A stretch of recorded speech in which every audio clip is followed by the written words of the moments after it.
No, I've seen it. Crair. No, this is real. She works actually. I've seen her training. This is her training. Oh, okay. And she was showing me. It's a great she studied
Welcome tonight to our very festive and celebratory Erev Shavuot service, which includes, of course, our celebration of Confirmation. So before we officially welcome our Confirmands in to lead us in worship tonight and to share their Jewish journey with you all, I wanted to talk a little bit about what Confirmation is. What is this that we are celebrating, and why is it linked so closely with the festival of Shavuot? Well, briefly, Confirmation, of course, was invented not that long ago. It's maybe only 100, 150 years old as a Jewish tradition, and of course we took the name from other faith traditions. What are we confirming? Well, there was a time when, of course, there was no such thing as bat mitzvah, only bar mitzvah. And when certain communities that were striving for more egalitarianism between the boys and the girls which of course happened a little bit later, they said, you know, let's think about this. First, at age 13, in our modern lives, that's not quite a turning point in our youth's lives the same way that maybe 15 or 16 is. And let's create something that allows the boys and the girls to celebrate together. And so they invented confirmation as a rite of passage, a Jewish rite of passage that takes place most often in 10th grade, though there are, of course, communities that do it in 9th and that do it in 12th. And then later, when bat mitzvah was invented about 95, maybe 96 years ago now, then slowly communities brought bar and bat mitzvah back into their life cycle trajectory. And so now, in our education of our students, we celebrate bar and bat mitzvah at 13, and then, of course, confirmation as the next educational milestone. It's linked with the holiday of Shavuot, because Shavuot, one of our 3 pilgrimage holidays, we have Sukkot, Passover, and Shavuot, is the holiday where we celebrate the receiving of Torah. And we affirm the role of Torah, the centrality of Torah in our lives as Jews. And so what better way for our 10th graders to affirm the centrality of Torah in their lives as well. And so it is now a privilege to officially welcome in and present to you our Confirmands of 5778.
I'll let you in on a secret about how one should pray the sunset prayer.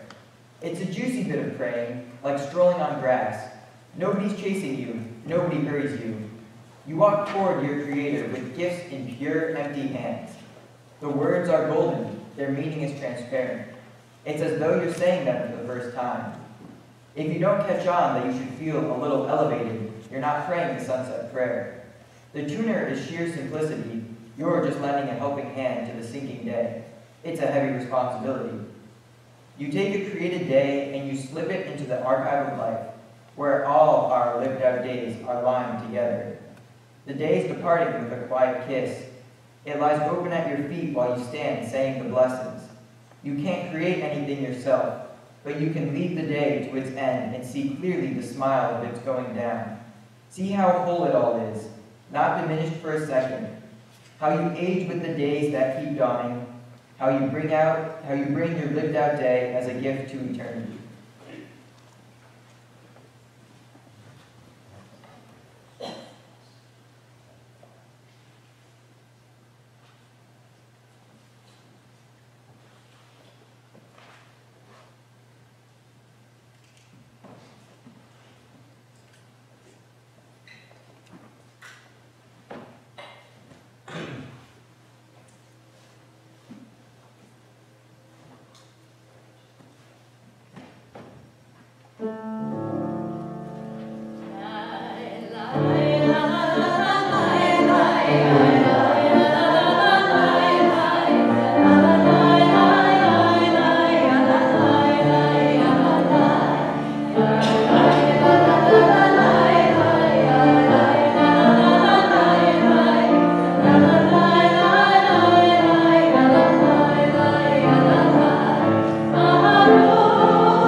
We continue on 385.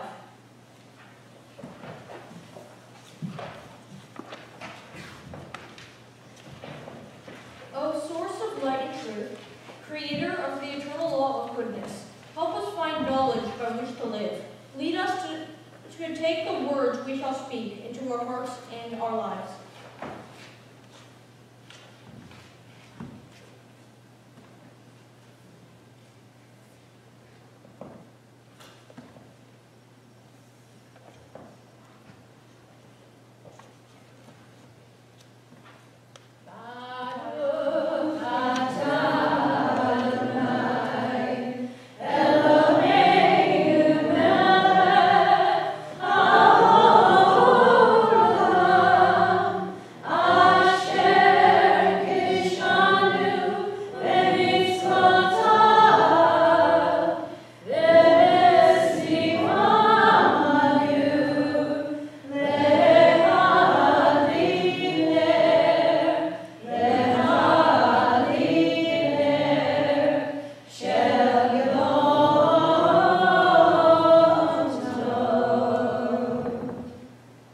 These festival lights open our eyes to the joys in life, beauty that delights the eye, freedom to be ourselves, the knowledge of Torah that shapes our moral being, the heritage of celebration that unites us as a people. Praise to you, Adonai our God, sovereign of the universe, for giving us life, sustaining us, and enabling us to reach this season.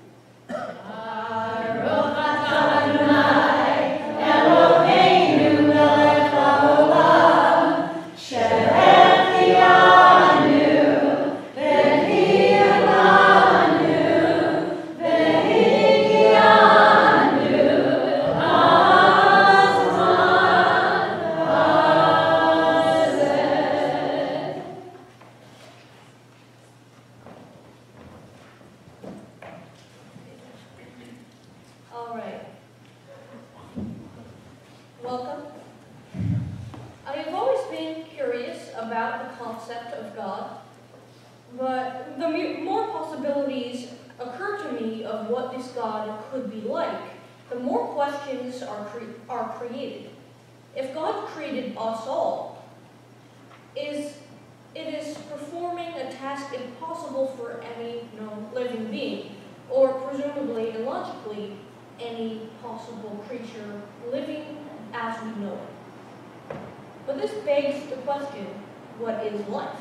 We know what an organism is, intuitively, but how many of us can come up with a precise definition?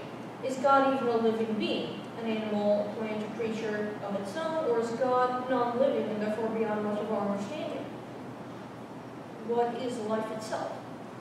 And while I become less and less sure of God as time goes on, there are more questions. Obviously, who created God, and who created the God who created God? But the one thing that I am absolutely sure of is that any such God lacks such a concept as gender, or for that matter, biological sex. God might as well have a bank account. It's a human construct, gender, and biological sex is a mortal concept. Biological sex and gender are concepts related to some mammals and plants, not an all-knowing entity beyond space and time. We flatter ourselves by referring to God as if he were one of us, while if we were dogs, God would be furry and have a tail. God might even be dog backwards. Oh. And in that conclusion, I would like to note that saying God is the origin of morality defeats the point of morality. First of all, most of the people who say this wouldn't murder their roommate for insulting them should God be somehow disproven. And second of all, what if God says thievery or murder is all right? Well, not like the Bible says that. An all-knowing being shouldn't want us to make it the reason we exist.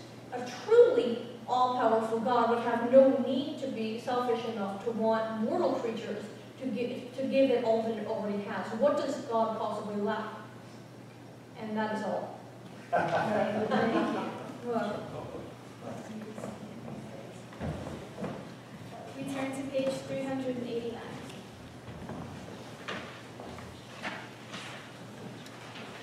Now summer's prospect, the world ripening and growing softer.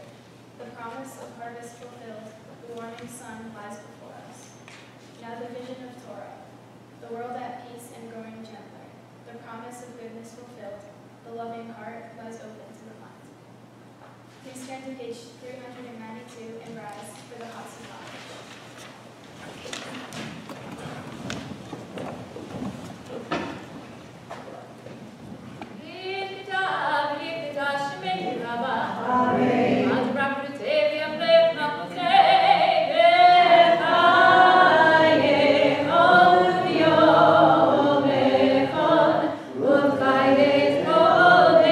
Israel,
Page 395. O God, you are as near as the very air we breathe, yet farther than the farthermost star. We yearn to reach you. We seek the light and warmth of your presence. Though we say you are near, we are lonely and alone. Oh, let our desire be so strong that it will tear the veil that keeps you from our sight. Let your light release our darkness and reveal the glory and joy of your presence. We continue on page 399. Sinai was the only beginning. The Torah has never ceased to grow. In every age, it has been purified and enlarged. It has a permanent core and expanding periphery. It expands as the horizon of our vision grows. Nor are God's revelations confined to Israel. God has been the inspiration of the great and good among all families of the earth. God's love and guidance reach out to all the world.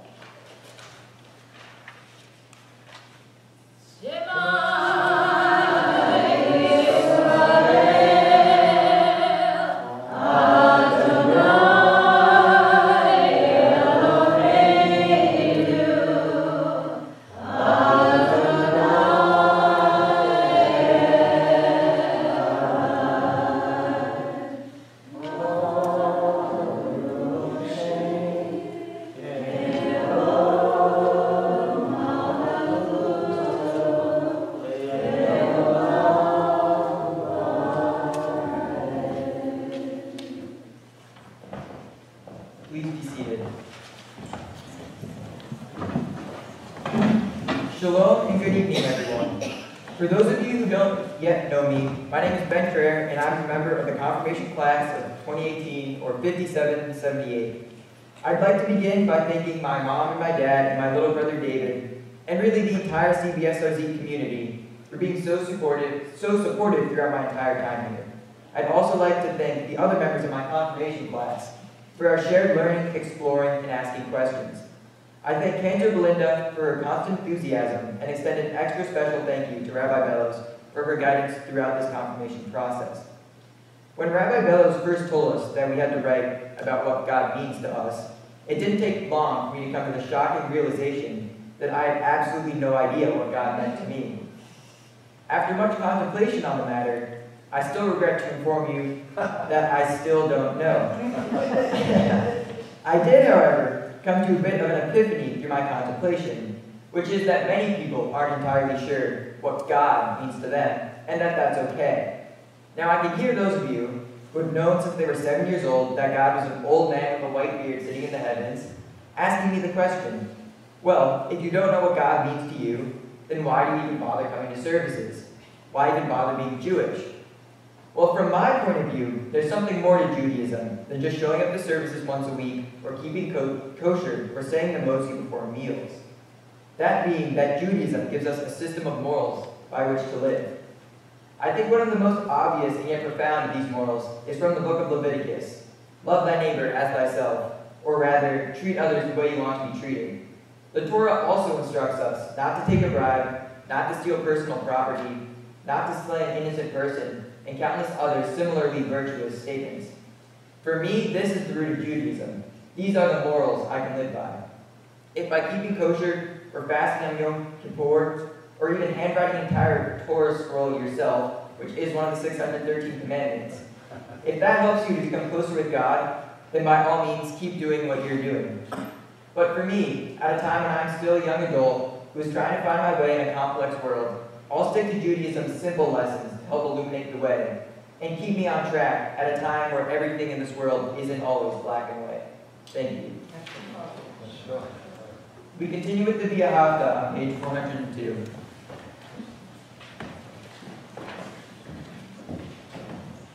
Via Havta. Thank you.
this night in peace, and rise up to life renewed. May this night spread over us a canopy of calm, lifted by the blessing of rest. There will come a time when the morning will bring no more of war, famine, or anguish. There will come a dawn to rejoice in the peace of mind, heart, and being. Praised are you, the source of renewal within us, for the night's rest and for the promise of peace. Baruch atah Adonai, haporei sukat shalom aleinu, v'yakol amo Yisrael, v'al Yerushalayim.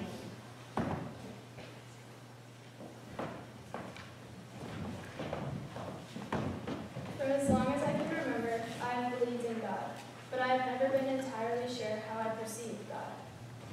After really thinking about who God is to me, I realize there is so much I do not understand. However, there is one question that really interests me. Is God male or female?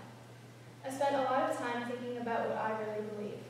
I came to the conclusion that to me, God is neither man nor woman. I think that God is God and is not classified as one gender. The reason that I think this is because I have grown up always knowing that everyone has a different perception of God. I have people in my family who are Christian and friends of other religions too. These people all connect and pray to God in many different ways than I do. However, despite the differences between our religions, I have always thought that we all share the same God. I think of it as everyone perceiving what God looks or acts like in different ways, but behind every perception is the same God. This belief of mine has led me to think that God has no gender. This is because of all the different views of God that people have. One person may see God as an elderly man with a beard up in the sky, and someone else may physically see God within another person, male or female, down on earth. Therefore, between the millions of different views of God, how can you say that God has one gender? I would like to ask you to reflect on your own life. Do you automatically refer to God as a he, she, it, or something else? Have you ever heard someone speak of God using female pronouns? To me, it is very interesting because I have heard people describe God as just he, it, or he or she, but I cannot remember hearing anyone use just she when talking about God. I usually never use pronouns when discussing God with someone because I simply do not believe that God has gender. I just think that God is God. So next time you're talking about God, I encourage you to think about what you really believe and why before you automatically give God a gender.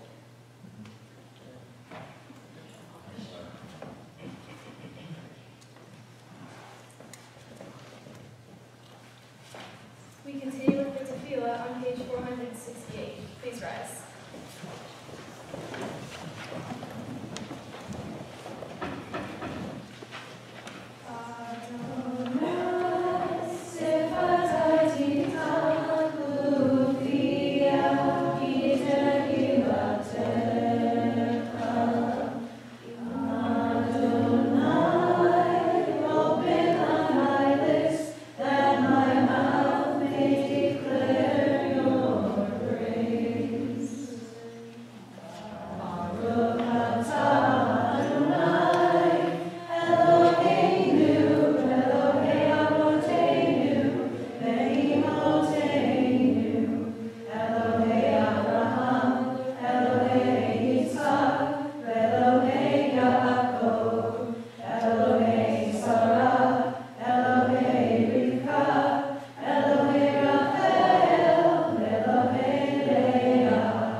Good Yom Tov, and thank you all for coming to this service. All of my classmates and I have worked very hard to get to this point, and we appreciate you for coming out to watch us share and psych. The Torah portion for this week is in the book of Exodus and is titled Yitro. This Torah portion may seem like any other regular Torah portion, but it's actually one of the most important portions in the Torah. In this portion, Moses goes up to Sinai to receive the 10 Commandments.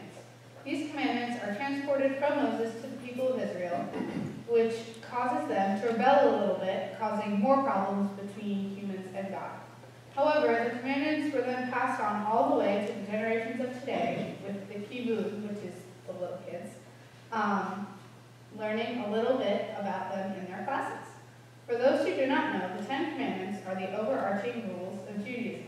They reach from topics like obeying God all the way to how you should eat, with one of the 613 commandments establishing the rules of kosher. In the portion, the Israelite people are looking for guidance from Moses, who has become the representative of the people of Israel. God explains to Moses in this portion that he must make a journey up Mount Sinai to receive the basic rules that God wants the people of Israel to follow. Moses agrees and begins to make the journey up the mountain, leaving some of his family members to look after the people of Israel for 40 days and 40 nights. Then finally, after that long span of time, the Israelite people and Moses' family members see Moses walking towards them, ready to relay the message that God has just given him. He then lists off the 10 Commandments and has them written on a tablet, which will become a problem when the people of Israel decide to rebel. Aside from the fact that this is a very important portion to the history and creation of Judaism, I found this portion compelling for a couple of reasons. Firstly, I find it quite interesting how scared the Jews are of God. This isn't the first time the Jews have encountered God, and it certainly won't be the last. Despite this, the Jews seem to be so fearful of God's power that they don't want Moses to come too close to them, for they fear the death that might come with that. I also found the fact that they were scared of Moses, even though they've seen him talk to God before, quite interesting. I'm not sure why they are all of a sudden more frightened of what Moses is doing, but I thought it was an interesting thing to try and figure out. If they trusted him with their lives, why is their faith wavering? It could be because God is portrayed as such an all-powerful being that he can wipe out half of humanity with the snap of his fingers. However, it also could be explained by human nature. Human nature so far in history is seen as variable and wavering, with humans being loyal to something one second and then believing the opposite the next. The Israelites have been through a lot already, so this change in Moses' actions could also contribute to their distrust. Although we may never know the reason for the switch in the Israelites' behavior from obedient to rebellious regarding the 10 Commandments, we can rest assured that the question of how the story will end is answered each year with the Israelites making it to the Promised Land. Now, what does all of this highly analytic literature and its meanings mean to me? I believe that there is some otherworldly form in another dimension or on another planet that is looking out for us. However, whether it be male, female, or non-gendered, in my opinion, is beside the point. I also believe that although God may not be checking in on all 7 billion plus of us at all times, I do believe that God has set out a plan for all of us to follow, and maybe even guides us back to the right path when we stray. I almost think of this as a little control panel that lights up red anytime someone isn't following a signed path in life. However, I don't think that means that God has one set plan for you, and if you don't follow that path, you're going to die or something bad is going to happen to you. I think God actually has multiple paths for us, and we have some choice as to which one to follow. I don't see God as the biggest priority in my life, but I do find it interesting to analyze what he, she, it could be doing to help the human race. Good.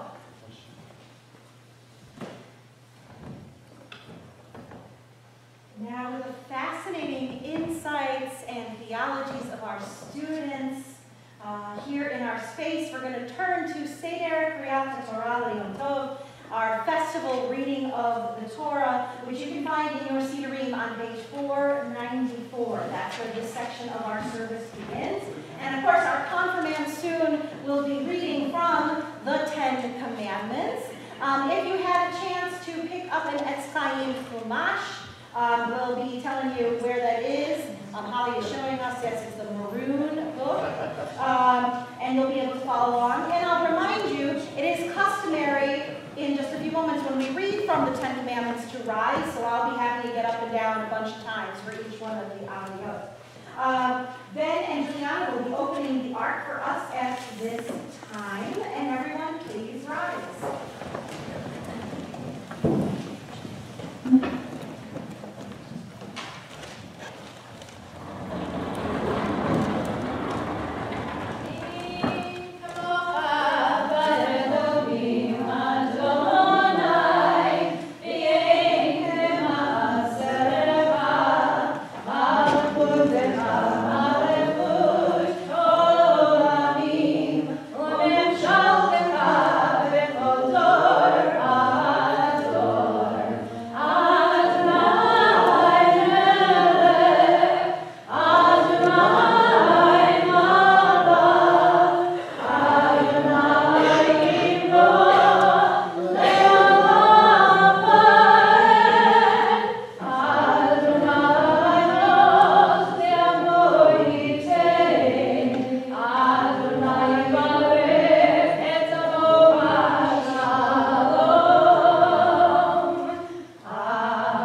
Parashat Yitro. It is also the traditional Torah reading for the festival of Shavuot, when we are reenacting through this holiday the receiving of the Ten Commandments at Mount Sinai. And then the corresponding Haftarah reading, the additional Megillah that's read for the festival of Shavuot. Anybody know what it is? Ruth, exactly. So we're going to hear from the book of Ruth a little bit later as well, because as opposed to the Torah portion, which is our peoplehood being established, all the Israelites officially affirming and taking on the Torah, the Ten Commandments, as their text, and therefore, in a way, officially converting to Judaism in that moment as a people. We then have Ruth as an individual converting to Judaism with her affirmation, her words, well, your God shall be my God, your people my people, right? And so, anybody have a page for Exodus chapter 20? Verse 1?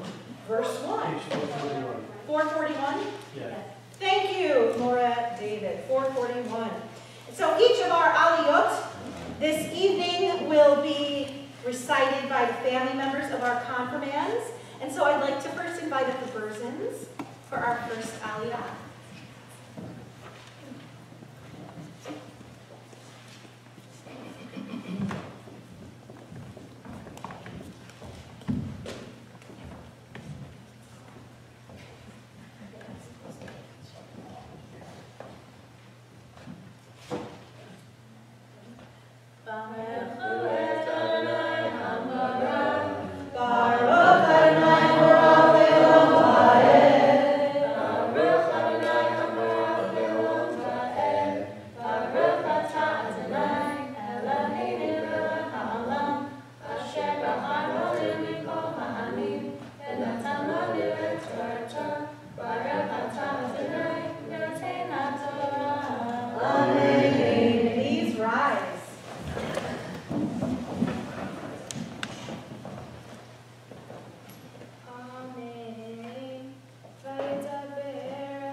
Please be seated.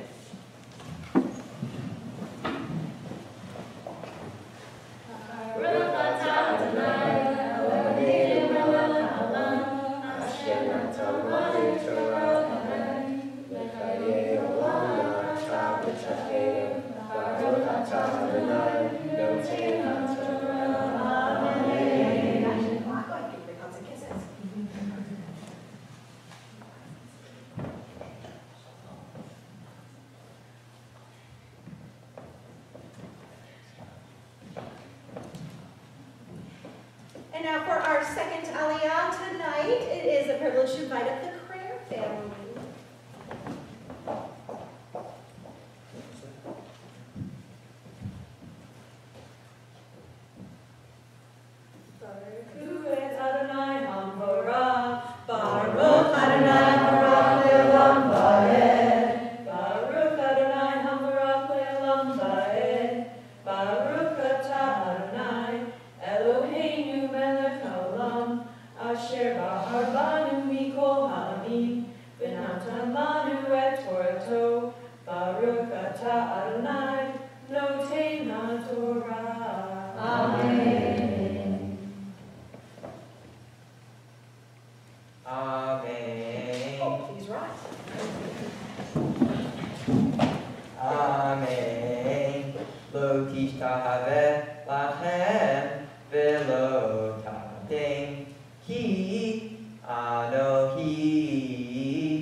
Adonai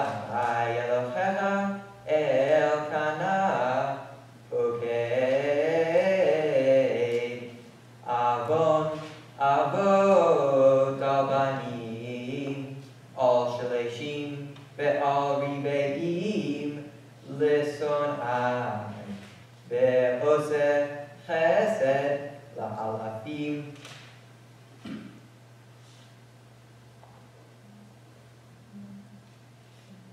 Le'ohavai u'shomrei mitzvotai lo tisha et shem Adonai Elohecha Lashav Ki lo yinakeh Adonai et asher yasar et shemo Lashav.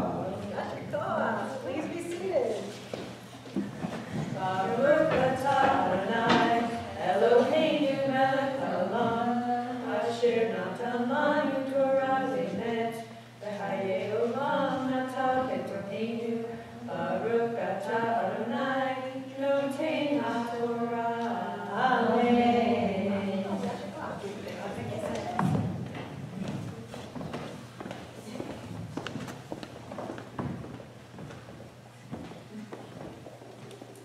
And now for our third Aliyah, it is an honor to invite up the Simon family. Simon family is in process.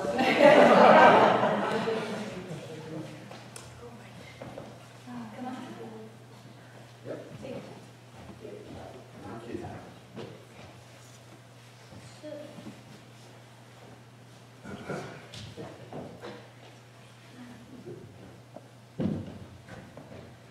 Baruch Adonai Haborah.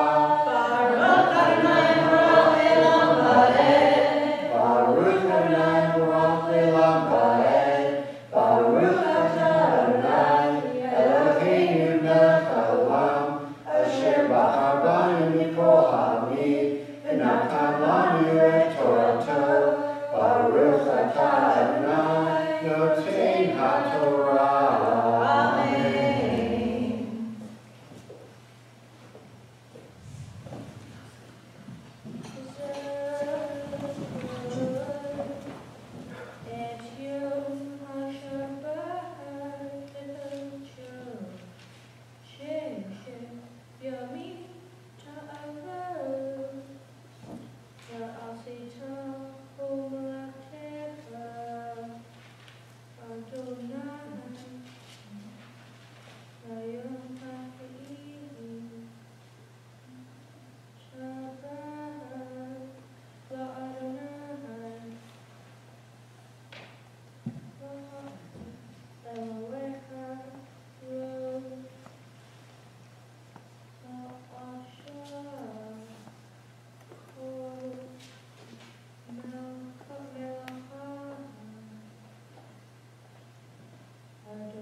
And so we have the tradition, of course, of Hag in which the Torah is lifted up and turned around and shown to the congregation so you can see this Hebrew text. You'll notice actually it is formatted specially. It's one of the texts in the Torah that isn't just a straight column, but you can tell it looks a little bit different in the Hebrew.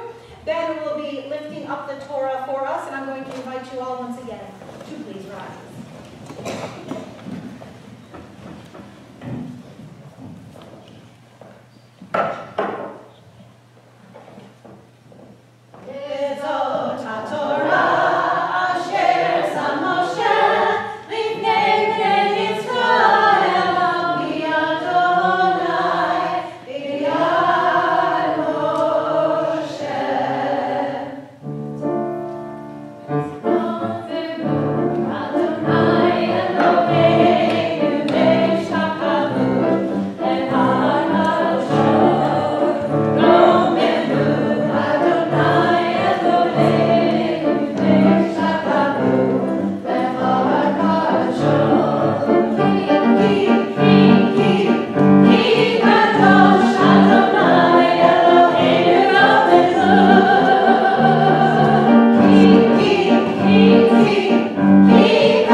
They married Moabite women, one named Orpah and the other Ruth, and they lived there about 10 years. Then those two, Mahlon and Chilion, also died. So the woman was left without her two sons and without her husband. She started out with her daughters-in-law to return from the country of Moab. In the country of Moab, she had heard that the Eternal had taken note of God's people and given them food. Accompanied by her two daughters-in-law, she left the place where she had been living, and they set out on the road back to the land of Judah. But Naomi said to her two daughters-in-law, "Turn back, each of you, to her mother's house. May the Eternal deal kindly with you as you have dealt with the dead and with me. May the Eternal grant that each of you find security in the house of a husband." And she kissed them farewell. They broke into weeping, and said to her, "No, we will return with you to your people." But Naomi replied, "Turn back, my daughters. Why should you go with me? Have I any more sons in my body who might be husbands for you? Turn back, my daughters, for I am too old to be married. Even if I thought there was hope for me, even if I were married tonight and I also bore sons, should you wait for them to grow up? Should you on their account debar yourselves from marriage? Oh no, my daughters, my lot is far more bitter than yours, for the hand of the Eternal has struck out against me." They broke into weeping again, and Orpah kissed her mother-in-law farewell. But Ruth clung to her. So she said, "See, your sister-in-law has returned to her people and her gods. Go follow your sister-in-law." But Ruth replied, "Do not urge me to leave you, to turn back and not follow you. For wherever you go, I will go. Wherever you lodge, I will lodge. Your people shall be my people, and your God my God. Where you die, I will die, and there I will be buried. Thus and more may the Eternal do to me, if anything but death parts me from you." When Naomi saw how determined she was to go with her, she ceased to argue with her, and the two went on until they reached Bethlehem. When they arrived in Bethlehem, the whole city buzzed with excitement over them. The women said, "Can this be Naomi?" "Do not call me Naomi," she replied. "Call me Mara, for Shaddai has made my lot very bitter. I went away full, and the Eternal has brought me back empty. How can you call me Naomi, when the Eternal has dealt harshly with me, when Shaddai has brought misfortune upon me?" Thus Naomi returned from the country of Moab. She returned with her daughter-in-law Ruth, the Moabite. They arrived in Bethlehem at the beginning of the barley harvest.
We are on page 514, and Katie and Rachel will be opening the ark at this time.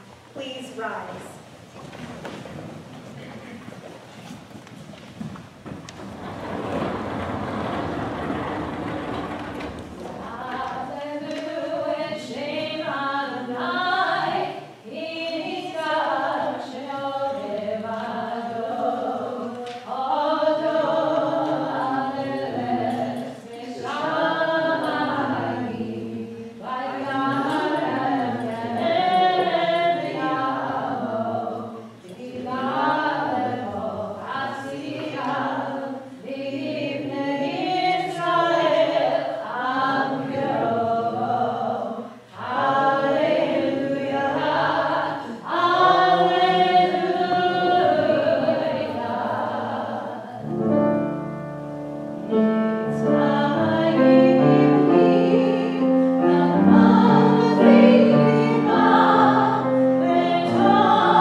with our gratitude, with our blessings, with our gifts for all that you have given us. And I get to go first. So, 3 out of 4 of you I have known since they were way shorter than me. They really, really were.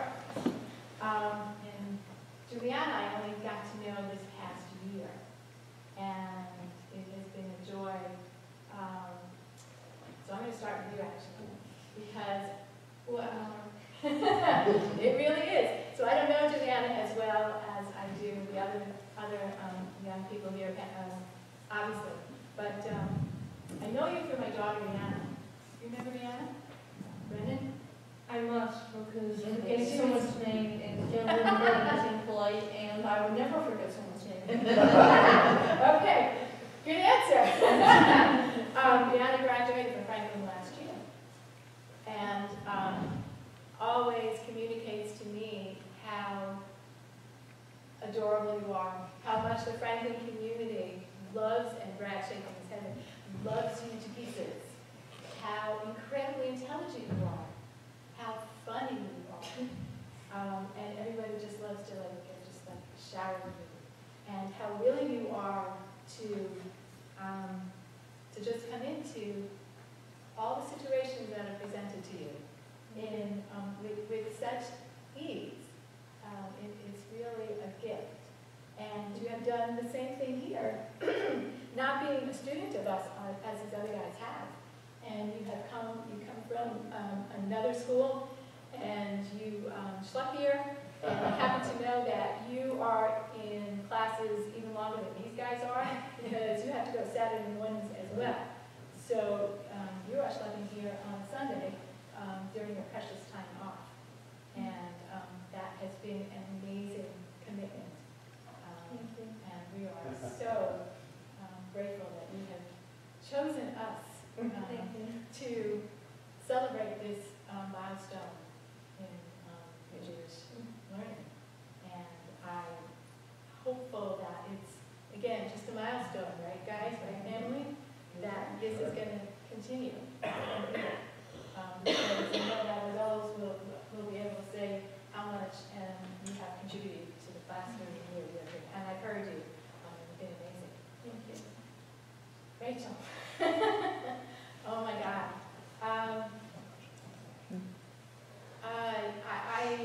I can feel at times like you're thinking about this stuff. Does it work? Doesn't it work? How does it work for you? And through it all, you have hung in there, and you have made it an important part of your life to be here and work with our younger kids as a matter of fact. And I know they love you when they work with you, and your humor and your commitment, and at the end of the day, the connections that you have made for yourself in Judaism are so important, and you have graced us with those insights. And just as we say at your bat mitzvah, we just want this to keep going and going and going, and we always can't wait to see what happens next. So this is just something really different. You got to keep going after it doesn't stop here. Katie. Wow. I don't even know what to say as your family was up here. I know how I feel knowing your family as long as I do. And you are the last of the Burzin girls, right? To come through this way. And as I watched your whole family converging up here at the Torah service, that's quite a milestone as number 3 comes through. And you have forged definitely your own path. Each one of the girls has made their relationship with Judaism. And I've watched you struggle with it too. And sometimes I think maybe, there was a pull to step away, and then you would see something else pull you to step back in. And you always would come back in. And you came back in kind of with a renewed sense of, this is the right place to be. And also working as a madricha, and I had the opportunity to have both of you with Gesher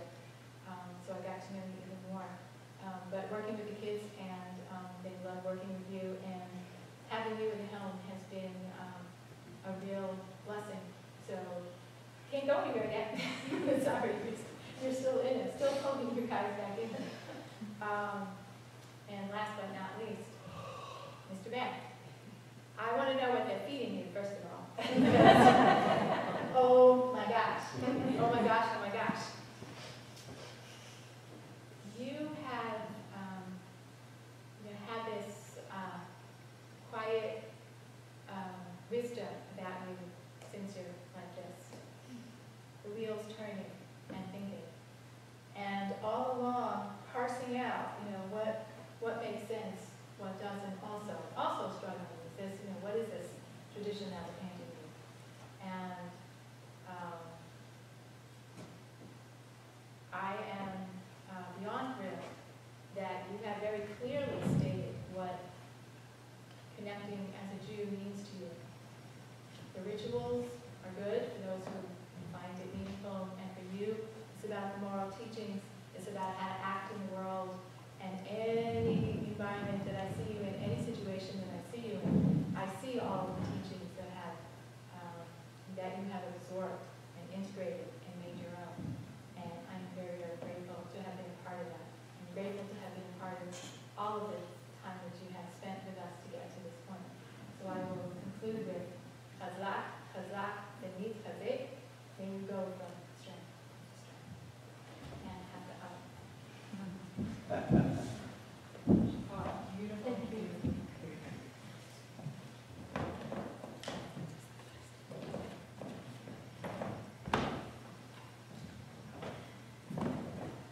So class, my turn to say a few words, so come on back. Come on back. Just for excitement, I'm going to stand over here. Just turn this way. So I've had the privilege of being the teacher of this class throughout the year. And we've had some really challenging and provocative conversations that I think are important to have as young Jewish adults. Right? We've had conversations about gun control and gun violence. We've had conversations about sex and relationships, about advocacy, and when do we stand up for something that's important to us. And through it all, I've been so impressed by, moved by, and even taught by your insights, your points of view on these really difficult, hot topics, you might call them. You each have had your own viewpoint. You've stood by them. You've been thoughtful about your contribution to the conversations, and I've been so grateful that each one of you has been part of the class. It would not have been the same without you. I loved everything you had to say, even when you disagreed with each other, because I think that's important, to learn how to disagree with respect, and with kavod, right, with honor toward the other person. And it also, of course, helps us figure out more what we believe as individuals. I very much look forward to more opportunities to learn with you all. I hope this is not the end of the journey, but just one other step along the way. I know for many of you, camp is a big part of your life, and you guys are going to Israel this summer, right? Right? Well, you're going to Israel this summer. Not going to Israel. But you've been a camper for a long time. Rachel, with her wonderful involvement in musical theater, I know that that's a big part of your life as well. And Juliana, I hope that you keep doing the intensive ethical and moral learning and reading that you've been doing, because you have the ability to really change the world with your thoughts about the deep stuff in life. I know I shouldn't do this, but Oh, I'll take a thought. I'm sorry to censor. Oh, thank you. You're welcome. Thank you.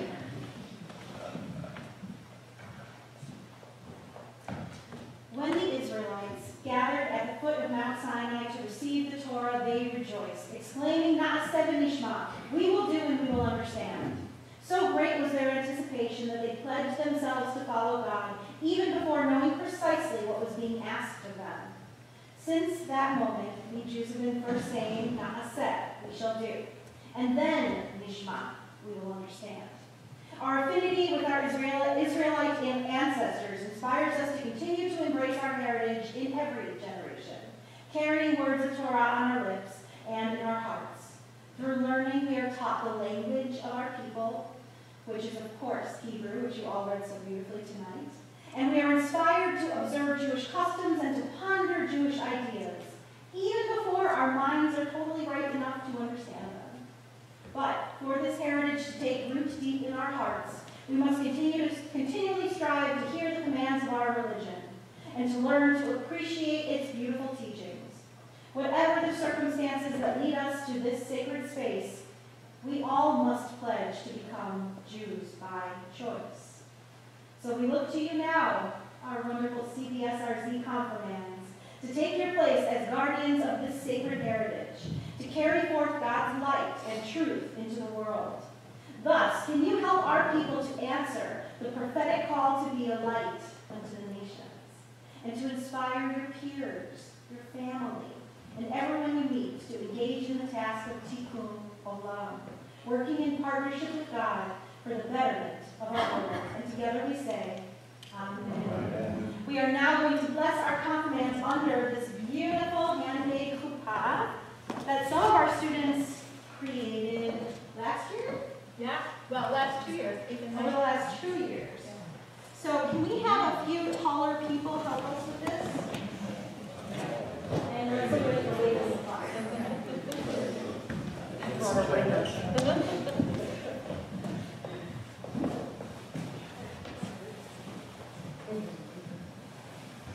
Okay, taller people, thank you.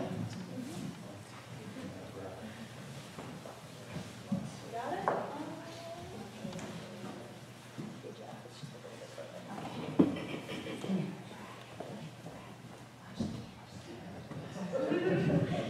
Oh, Brad, yeah, you're pretty close.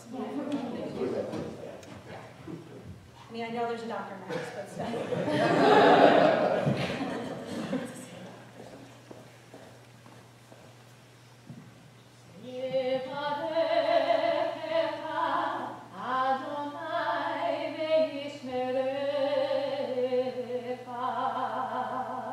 May God bless you and keep you.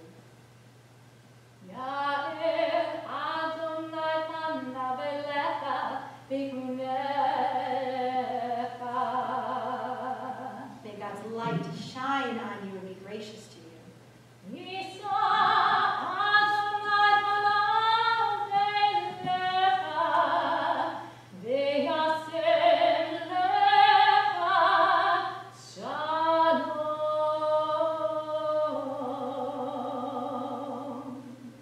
May God's presence always be with you on these very special journeys you are each on, and grant you shalom, peace and wholeness every step of the way. Can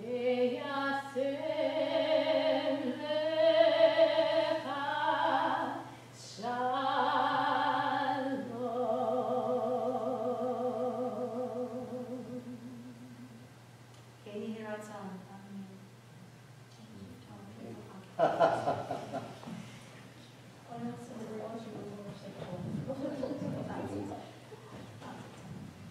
Okay, let's not sit down. Yeah.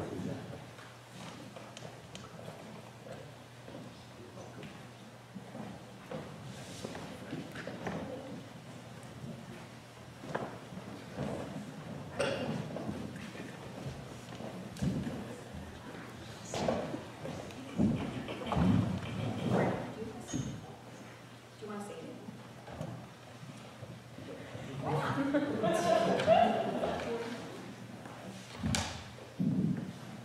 I don't have anything prepared at all. I just wanted to come out here tonight and just thank you all on behalf of the entire congregation. And again, it's really quite beautiful. This is one of my favorite services every year.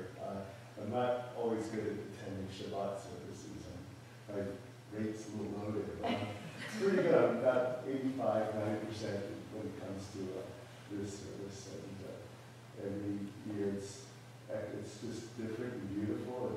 And you all made it very, very beautiful today.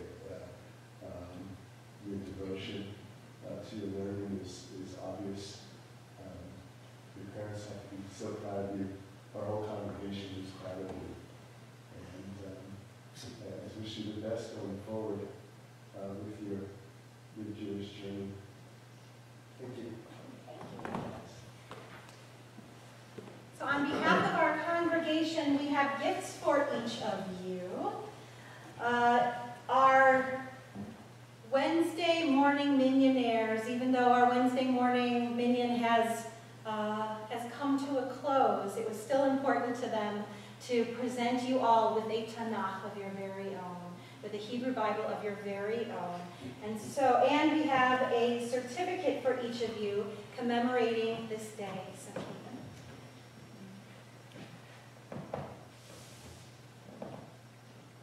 And then, Mazel Tov.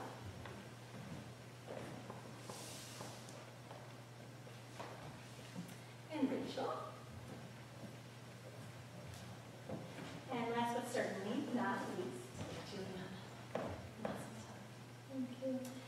And I am very, very excited to share that the confirmation class is presenting a gift to our congregation of 20 copies of this beautiful Mishkan Tefillah for Youth Sidur, which is put out by the CCAR Press and is a stunning family Sidur that we will start using soon on Friday nights for our first family Shabbat, as well as in our religious school. The readings are beautiful, they're meaningful. Look at this shin for the Shema.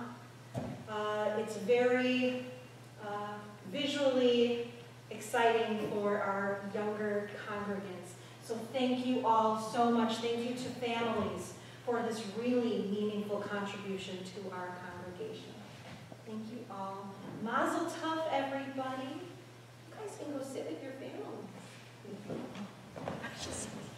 And while we do that, why don't we sing?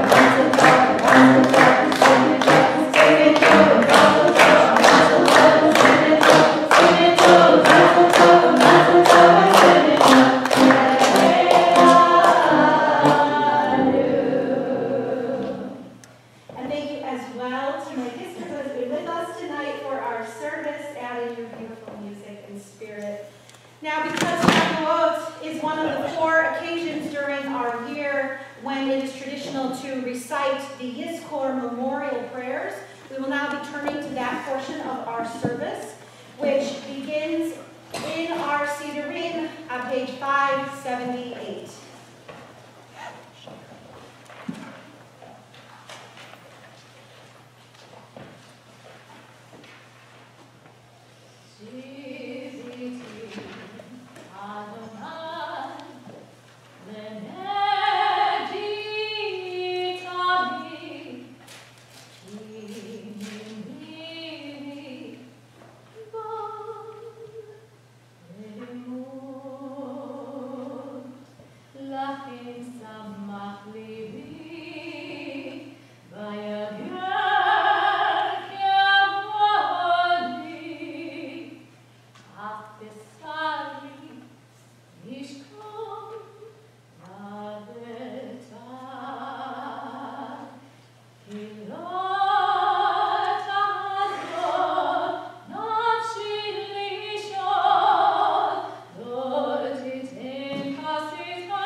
575.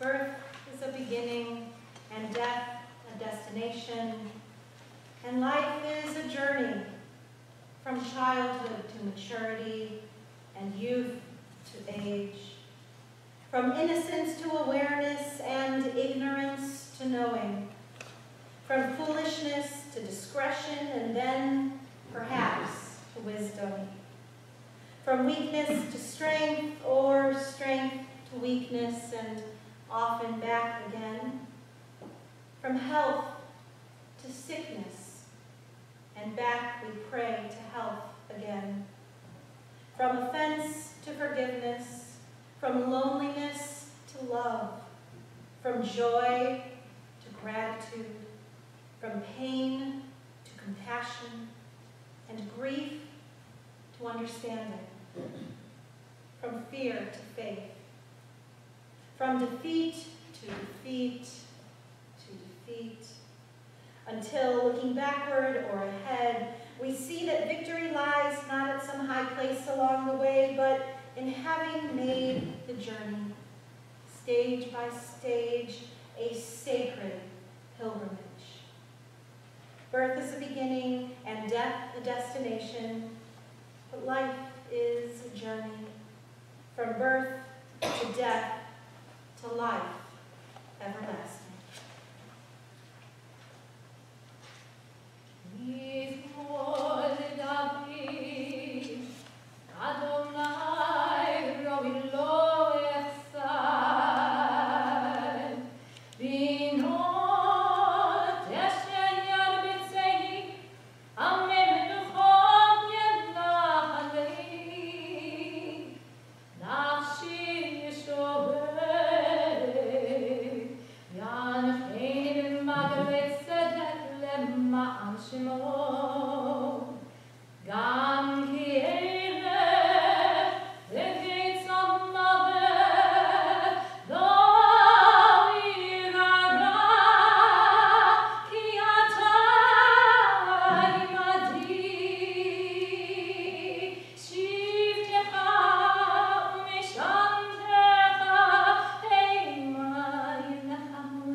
You will teach me the path of life. In your presence is perfect joy. Delights are ever in your right hand. Page 579. B'chol ish yesh shem shenatan lo Elohim v'natnu lo aviv v'imo. Each person has a name. We each have a name given by God and given by our father and mother. We each have a name given by our stature and smile and given by our attire. We each have a name given by the hills and given by the walls. We each have a name given by the stars and given by our friends. We each have a name given by our sins and given by our yearnings. We each have a name given by our enemies and given by love. We each have a name given by celebrations and given by our work. We each have a name given by the seasons and given by our blindness. We each have a name given by the sea and given by our death.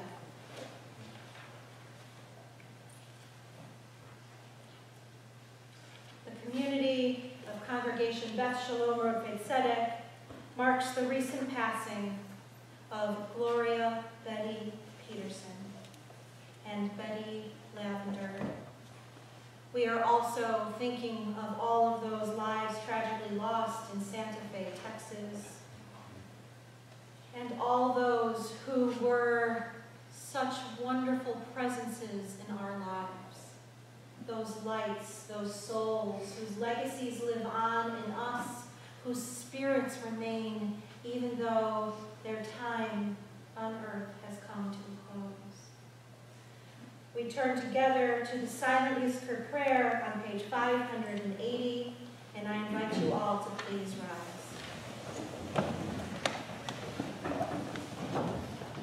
We pray silently.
Compassionate God on high, to our loved ones who have entered eternity, grant clear and certain rest with you in the lofty heights of the sacred and pure. whose brightness shines like the very glow of heaven. Source of mercy forever, enfold them in the embrace of your wings. Secure their souls in eternity. Adonai, they are yours. They will rest in peace. Amen. Page 583, we read together. In the rising of the sun and its going down, we remember them. In the blowing of the wind and the chill of winter, we remember them. In the opening of buds and the rebirth of spring, we remember them. In the blueness of the sky and the warmth of summer, we remember them.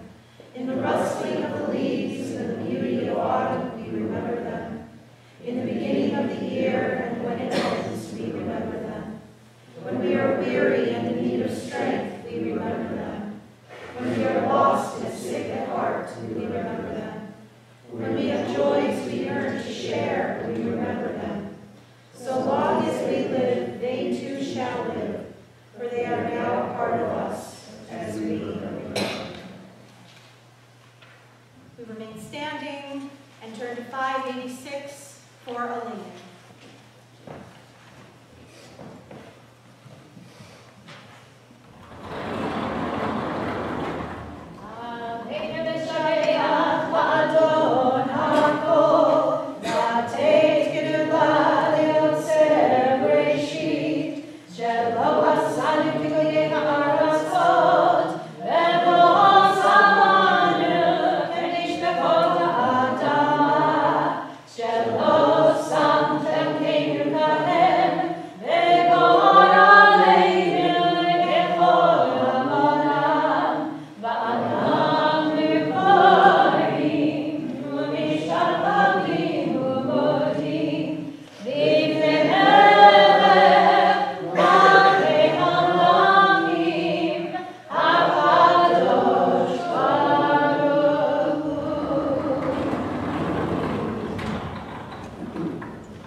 May the one who creates harmony on high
Hello, Arthur.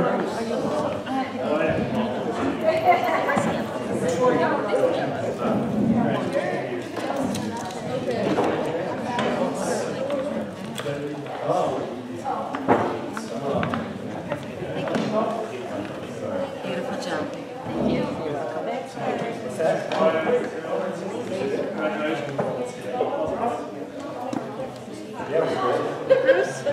How are you, Laura?